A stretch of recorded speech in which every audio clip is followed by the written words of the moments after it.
Kajing yakun na kanegi election siteng samoy ha Shella constituency kumba imat kan long kajing Iaknieh namjab hapdeng ki laigut ki kertong kata uba baljet ku person rem na ka UDP ba mosjo rock fela one sweat na PDF bar ka Congress Mary Kharpuri ka kertong shimen kiwei pat ki blai kun kilong u kertong ka BJP ba Joshua Warjeri ba komen lightmon kumbu kertong shimen bating shan dengan ka Congress kajing thep vote ka basdang nyo buje kelakut akasan baje janmiet mentagasngi ka arpoi terik risau naga jing tua jing tip na ki babun ki jaka baha popo Shella constituency ki babun ki dong tebot ki lapan pau baga jing yakun kan long hapdeng kini ki laingot walau kertong ki UDP ula ban yakun hajan barok ki jaka ban yunujor bat ki wei ki bai kun ki katu kat ne ki jaka aga jing yal singap air ki katu kat ne ki jaka tebot las ngotu ba ki don ki jaka ba barok ki kertong ki don la ka jong ka jing klan katkum ka jing ong chief electoral officer uba FR Kharkongor ka Shella ka don sanpur pratli ki jaka tebot abarok ko wei constituency Perkejimpoy ginong tebot kalong propusau pensan 100%.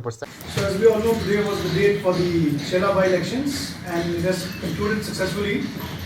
As per the latest report that we have received, the total voting percentage is 79.83%. Of course, it's likely that it may go up marginally more because there are some distant polling stations which are still returning and we are still yet to get the figures from them.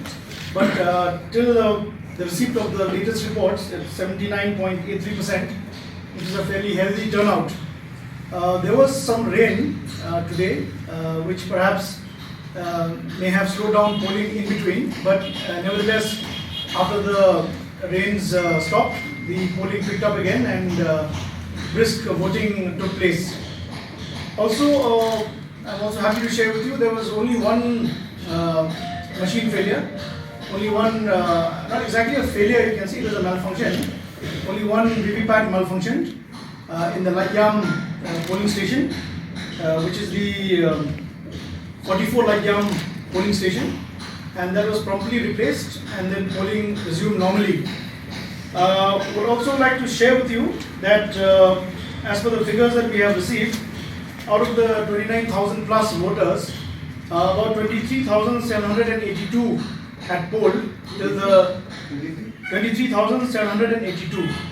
That is still the last report that we received, with males accounting for 11,716 and females accounting for 12,066.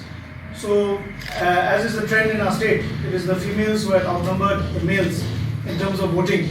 And this also can be seen from the various images that we have. That the women took part in a very enthusiastic manner. We also had 2 all-women polling stations. There were the pink polling stations, so, as they call them, which is a man all by women personnel, the polling officials as well as the presiding officer. And also apart from that, we had one model PS, which was a green polling station. As we all know that this election has been promoted as the green election, the first eco-friendly election of the state, wherein we took a lot of pain and effort to avoid the use of plastic, the use of single-use plastic. Stationaries included these plantable and recyclable seed pens, which were used by the polling officials, and even the indelible ink, which was normally plastic, was actually substituted by clay pots. Then instead of flexes, there was cloth.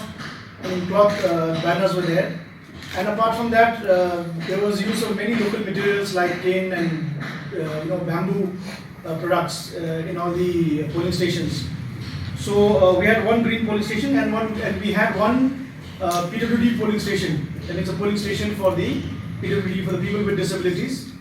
Also, I'm happy to share with you that the poll volunteers who played a significant role in the last MP elections also contributed immensely this time while helping the people with disability and also while helping the aged and the infirm.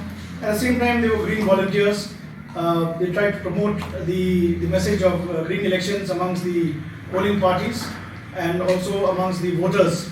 That we had a total of 6 candidates, 58 polling stations, and we had 11 vulnerable locations. But fortunately, no untoward incident was reported from anywhere. And we also used a new technology called Skylo this time in partnership with the BSNL. there was a new technology called Skylo, which is used by the Indian Army, which is used by the railways and also by the Fisheries Department of Tamil Nadu. This Skylo technology is basically based, it's a satellite-based technology, and it is hosted on the Inmarsat, which is the Indian maritime space satellite, whereby even in those shadow areas where there is no connectivity, from headquarters, that means Shella, from the RO Shella headquarters, they can communicate directly with the polling party, and messages can be exchanged. This is on a narrow band, not on a broad band. So we tested it today, and we were able to chat and even get messages back and forth between polling stations, which were between 6 polling stations which were inaccessible and non-monitourable.